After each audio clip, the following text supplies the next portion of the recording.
Ya, assalamualaikum warahmatullahi wabarakatuh. Welcome to back my channel. Salam sehat walaupun melarat, gak usah sambat, tetap semangat. Kali ini kita akan menyimak bersama video netizen pengguna TikTok yang membeberkan analisisnya perihal kepemilikan akun Fufu Fafa yang sehingga saat ini masih menjadi misteri. Mbak ini menjelaskan secara detail jejak digital Fufu Fafa dan menyebutkan si pembuat akun ini. Untuk kelanjutannya bisa simak videonya. Assalamualaikum warahmatullahi wabarakatuh. Seperti janji saya bahwa saya akan mengupas tuntas bagaimana para pembenci ini membuat akun Fufu Fafa seolah-olah milik Mas Gibran. Pembenci Pak Jokowi yang merasa kecewa karena gagal menjatuhkan Pak Jokowi berkali-kali sejak tahun 2014. Kemudian mereka juga gagal menjatuhkan pasangan Prabowo Gibran di ajang Pilpres 2024. Sebutlah namanya Kebo. Si Kebo ini bersama teman-temannya, sebut saja Kebo CS, mengupayakan sebuah rekayasa untuk mengadu domba agar Bapak Prabowo Subianto membenci pasangannya Mas Gibran. Setelah mereka gagal mengalahkan Pak Prabowo, kemudian Pak Prabowo dinyatakan menang bersama Mas Gibran, maka ada upaya-upaya untuk memecah belah mereka berdua. Kemudian si Kebo ini mencari ide dan menemukan ide untuk mencari akun-akun yang dijadikan kambing hitam. Akun ini akan direkayasa seolah-olah milik Mas Gibran. Mereka akan mencari akun-akun yang terbiasa mencaci maki Pak Prabowo. Kalau nanti mereka bisa membuktikan bahwa akun tersebut adalah milik Mas Gibran, otomatis Bapak Prabowo akan nggak enak hati atau marah atau tersinggung atau bagaimana lah, sehingga nanti hubungan mereka tidak baik dan kemudian nanti hubungan mereka tidak langgeng, dan ketika memerintah tidak harmonis, maka terjadi kekacauan. Tapi sebenarnya tujuan mereka agar pelantikan Mas Gibran ini batal. Mereka memahami bahwa Pak Prabowo ini emosional. Apalagi kalau mereka mendapatkan akun yang dulunya mencaci maki Pak Prabowo, keluarganya, apalagi anaknya dengan kata-kata kotor. Pasti Pak Prabowo akan marah nih. Kemudian mereka membagi tugas untuk mencari akun-akun tersebut, baik di aplikasi X maupun di aplikasi Kaskus. Akhirnya mereka menemukan akun dengan nama Fufu Fafa yang memang rajin sekali mengomentari thread-thread yang ada kaitannya dengan Bapak Prabowo. Hanya saja, tugas mereka sangat berat. Kenapa? Karena mereka harus menghapus sebagian dari status-status Fufu Fafa ini agar tidak terdeteksi jati diri Fufu Fafa yang sebenarnya.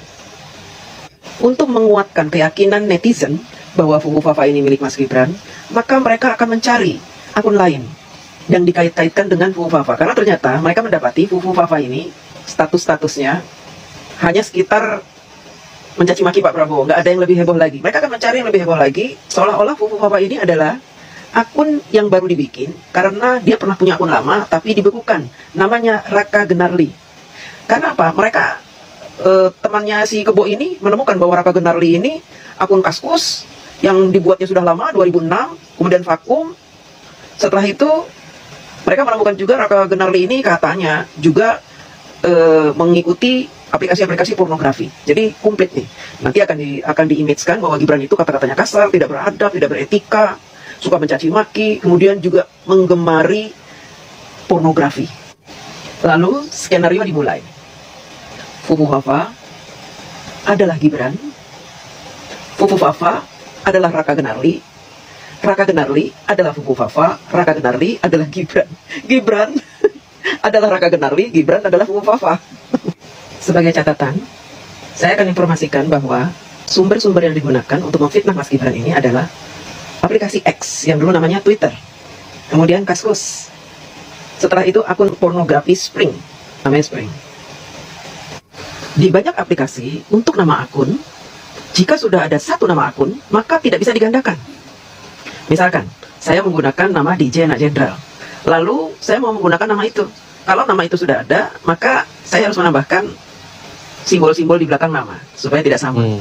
Contohnya DJ Anak Jenderal, maka kalau saya mau bikin lagi DJ Anak Jenderal harus tambahin titik, tambahin tanda seru, dikasih angka 02, 03, 04, A, B, C, D gitu.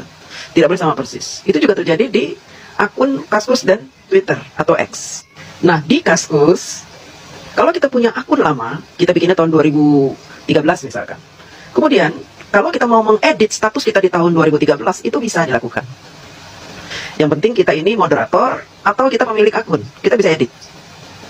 Jadi kita bisa mengedit status. Baik, kita akan bahas satu persatu. akun Fufu Fafa dibuat tahun 2013. Dan dia di beberapa statusnya mengatakan bahwa dia adalah pengguna baru dengan memakai kata newbie. Kalau newbie artinya dia tidak pernah punya akun lainnya, nggak pernah.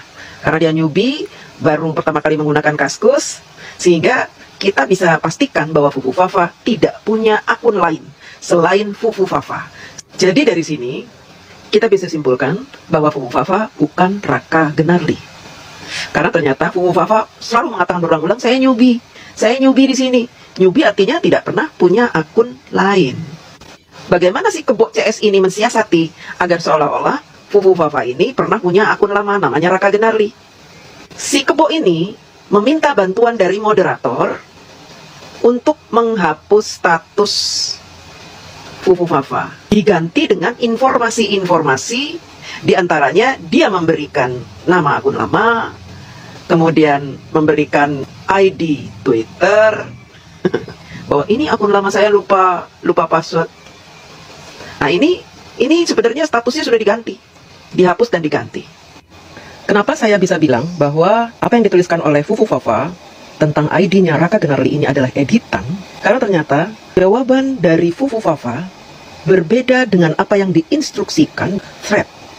Pemilik thread meminta agar yang mau bergabung dengan grup mereka maka harus mencantumkan Prime ID yang saat ini digunakan, bukan ID abal-abal, apalagi ID yang dia lupa password.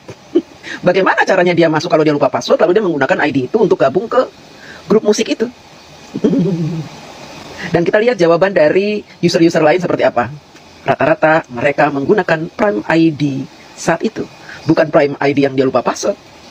Ada kemungkinan pemilik Fufu Fafa orang PDIP sendiri. Atau kalau memang Fufu Fafa ini bukan orang PDIP, maka dia adalah moderator. Karena yang bisa mengubah status hanya pemilik akun sendiri atau moderator. Dari sini teman-teman harus sudah memahami penjelasan saya bahwa Fufu Fafa di status yang ditampilkan oleh si kebo ini di ruang-ruang publik sebagai bukti bahwa Fufu Fafa adalah Gibran, yaitu dengan menampilkan ID Twitter. Padahal tulisan tersebut adalah tulisan yang diedit, disamakan dengan apa yang sudah ditweetkan oleh Mas Kaisang ketika mengucapkan selamat ulang tahun kepada ibundanya. Di situ ada @rkgbrn. Yang ternyata @rkgbrn disebutkan di akun Fufu Fafa. Katanya Fufu Fafa pernah punya akun tapi lupa password. Padahal Fufu Fafa ini newbie. Kenapa dia bisa bilang kalau dia itu pernah punya akun lupa password, tapi dia bilang newbie? Kemudian mereka mencari tanggal yang sama antara status Mas Gibran di Twitter dengan status Fufu Fafa di Kaskus, mencari tanggal yang sama. Untuk apa? Untuk membuat status yang sama persis. Seperti status pertanyaan tentang gunting stick. Ini adalah status yang dikopas dari akunnya Mas Gibran di X, pas di copy paste ke statusnya Fufu Fafa yang kebetulan di tanggal yang sama dia punya status, tapi statusnya dihapus, diganti dengan kopasan dari statusnya Mas Gibran. Dan ini dijadikan bukti. Lihat nih, statusnya sama antara Fufu Fafa dengan Gibran. Padahal itu editan. Kenapa saya bisa bilang editan? Karena jawaban di bawahnya berbeda. Bahkan ada yang menjawab di tahun 2024.